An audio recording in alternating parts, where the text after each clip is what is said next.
একটা কথা আছে, সিমট দিলে খামড় খাইতে হয়।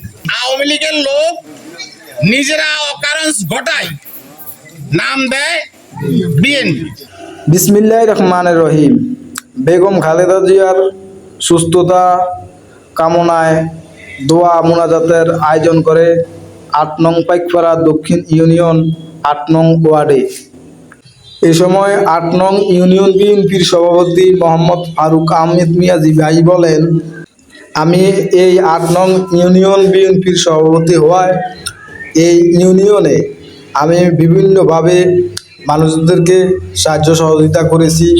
মসজিদ, মাদ্রাসায় যেই সময় আমার কাছে যারা আসছে, আমি আমার সাধ্য অনুযায়ী আমি সহযোগিতা করার চেষ্টা করেছি। আগামী দিনেও যদি আপনারা আলহাজ এম এ হান্নান ভাইয়ের সাথে থাকেন, তাহলে আপনারা আরও বেশি বেশি সাহায্য সহযোগিতা পাবেন। আপনারা জানেন, আজকে 17-18 বছর পর গত 5ই আগস্ট নতুন করে বাংলাদেশ স্বাধীন হয়েছে। আজকে এই 17-18 বছর আমরা কোনো কথা বলতে পারি নাই। গত 3 তারিখে আমাকে পুলিশ দৌড়ান দিছে। আমার দেখেন, আমার ডায়াবেটিস আছে, প্রেশার আছে, এবং সে পায়ে এতটুকু গর্ত হয়েছে। সেই গর্ত ভালো হওয়ার জন্য ডায়াবেটিস কন্ট্রোল করতেছি, একটা ট্যাবলেট 85 টাকা খাইতেছি, পায়ে ভালো হওয়ার পথে। অত্যাচারের শেষ পর্যায়ে আমাদেরকে নিয়েছে, গায়েবী মামলা, বিভিন্ন হয়রানি, যেটা বলার বাহিরে। একটা কথা আছে, সিমট দিলে খামড় খাইতে হয়। বিএনপির লোক এত ভদ্র, যারা বিএনপিকে সিমট না, অত্যাচারের শেষ পর্যায়ে নিয়েছে মামলা মোকদ্দমা দিয়ে। একটা লোকেরও ক্ষতিগ্রস্ত বিএনপি লোকেরা করে নাই। বিএনপি এত ভদ্র, যেটা বিএনপির উপরের নির্দেশ যা, সেই মোতাবেক বিএনপি কাজ করে। আপনারা দেখেন, আমগো এই যে নয়ন ভাই বক্তব্য, নয়ন ভাই চলে গেছে নাকি? নয়ন ভাই বক্তব্য দিছে চাঁদাবাজি, সাম্প্রদায়িক সম্প্রীতি, এই জিনিসগুলি বিএনপি, আমরা তো হিন্দুদের বাড়ি ঘর এবং দোকানপাট হইতে সকল কিছু, বিশেষ করে আমগো ওই অঞ্চলে গাজীপুর কড়ইতলিলে হিন্দু আছে, আর আপনাদের কবিরুকসা হিন্দু আছে। আমরা সেই বাড়িগুলি ভাড়া দেওয়ার মতন তাদেরকে রক্ষা করার জন্য, কারণ আওয়ামী লীগের লোক নিজেরা অকারেন্স ঘটায়, নাম দেয় বিএনপি। তাই আপনারা সতর্ক থাকতে হবে। আর একটা কথা শুনেন, আমাদের ইঞ্জিনিয়ার হারুন সাহেব এই বাইশারিয়ার কমিটি নিয়ে আমার সাথে বিভিন্ন কথা বলছে।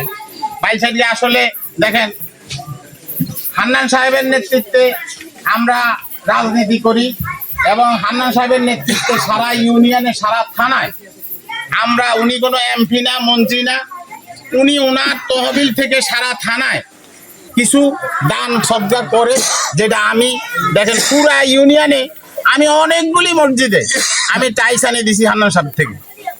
অনেক জায়গায় অনেকের উপকার করছি, টিন দিছি, অনেকভাবে উপকার করছি। সেই হান্নান সাহেব এখন আমাদের বাংলাদেশ জাতীয়তাবাদী দলের বিএনপির এই থানার আহ্বায়ক হলো উনি, প্রধান হলো উনি। এখন যদি অন্য কেউ যদি এই প্রধান দাবি করে, এটা ঠিক কিনা আপনারা বলেন?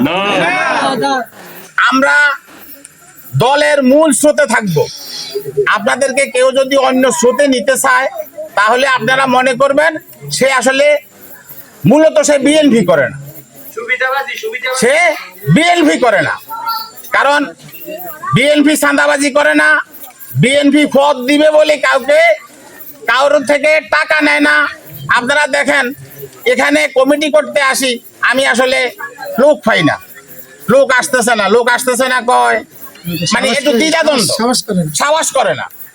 মূলত আসলে সাহস করে না, ওই যে আওয়ামী লীগের অত্যাচারের কারণে সাহস করে না। দেখেন, এখানে আপনাদের এলাকার একটা ছেলে, সে হলো বিএনপি আমাদের সেক্রেটারি এমরান।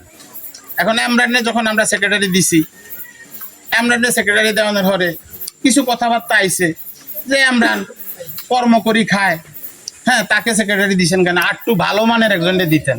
কিন্তু এখন আমার বিপদের সময় আমার এই দুর্দিনে যে আছে, আমি তো তাকেই মূল্যায়ন করা উচিত, ঠিক কিনা বলেন? তাকে মূল্যায়ন করা উচিত না? এবং দেখেন এই ছেলেটা যতগুলি প্রোগ্রাম হয় প্রত্যেক প্রোগ্রামেই সে অ্যাটেন্ড করে। ঢাকা হলে ঢাকা, হান্নান সাহেবের বাড়ি হইলে হান্নান সাহেবের বাড়ি, চাঁদপুর হলে চাঁদপুর, ফরিদগঞ্জ হইলে ফরিদগঞ্জ, যেই কোনো প্রোগ্রামে। তাই আমরা আসলে এখন হয়তো শুভদিন আসতেছে, কবে আসতেছে সেটা হয়তো একটু সময় লাগবে। যদি আমি দায়িত্বে থাকি আর কি, তাইলে আমি ওই ছেলেটারে অপমানজনক কোনো পদবি দিব না, কারণ তার যাতে সম্মানটা থাকে তারে দরকার হলে, কারণ সহসভাপতি পোস্ট আছে কয়েকজন, আমরা দরকার হলে আর একটু উপরে তাকে দিব। তারপরেও আপনারা যদি সুন্দরভাবে যারা অরিজিনাল খাঁটি বিএনপি, যাদের ভিতরে ভেজাল নাই, ওই লোক ছাড়া এবং নতুন কোনো লোককে আপনারা আপাতত গ্রহণ করবেন না, কারণ ওগুলো আমাদের দরকার নাই। বিএনপির অভাব নাই, সারা থানায় বিএনপির কোনো অভাব নাই। নতুন আমাদের কোনো আওয়ামী লীগের কোনো লোক নেই, আমরা আনতে হবে না। যেহেতু বৃষ্টি আসতেছে, আমি আর বক্তব্য দীর্ঘায়িত করব না। আমরা আলহাজ এম এ হান্নান সাহেবের নেতৃত্বে আমরা বিএনপিকে আরো শক্তিশালী করব, এবং দয়া করে আপনাদের প্রতি আকুল আবেদন থাকবে, আওয়ামী লীগ যেটা করেছে আমাদের লোকজন যাতে সেটা না করে। আওয়ামী লীগ যা করেছে, যে সমস্ত অন্যায় করেছে, তারা ঘৃণিত হয়েছে। তারা এমন একটা দল করে, তাদের নেত্রী দেশ ছাড়ি ফালাই যাইতে হয়েছে। তা আমরা এমন কোনো আচরণ করব না যেটা সাধারণ মানুষ আমাদেরকে খারাপ বলবে। আমি আমার বক্তব্য আর দীর্ঘায়িত করব না।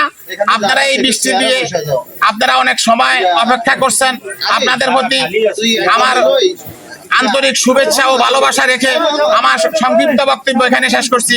আসসালামু আলাইকুম ওয়া রাহমাতুল্লাহি ওয়া বারাকাতুহু।